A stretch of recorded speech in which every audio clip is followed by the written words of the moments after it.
Ngayon daw po, ang halaga na ng palay, mahal na Pangulo, DA Secretary Laurel, 7 piso kada kilo. Grabe naman. Oh, saan po yan? Saan yan? Baka naman... Yan daw po yan sa Bulacan. Ay, lapit lang. Naku po, binibili na lang daw po ng mga rice trader, naku, sa 7 piso kada kilo ang ani ng palay sa Bulacan na halos kasing presyo ng darak. Darak pare ko. Dahil dito, ang grupo po ng Sinag nananawagan na po sa Department of Agriculture at ito po naman ang narinig dati marino na malinaw na sinabi ng Pangulo Nason. Diba?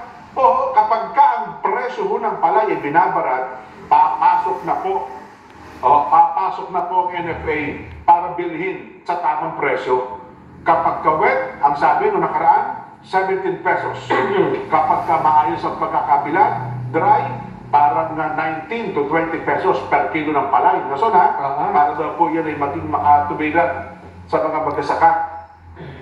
Dahil dito, nanawagan po ang Sinag, kung pwede, nagmamakaawa na po kami sa inyo, bigyan nyo po kami ng subsidy na 5 hanggang 6 na piso kada kilo para hindi tuluyang mawalan ng gana ang mga magsasaka. Pero naso, mura pa rin yun. Kung 7 pesos, sa stress pa rin. Mumura yan. Lugi pa rin. Lugi pa rin dyan. Oo. Ako, ayon po sa NFA, nagpadala na po sila ng truck para hakutin ng ani sa Bulacan, mali sa Tarlac, pero 5% lang. Naku po.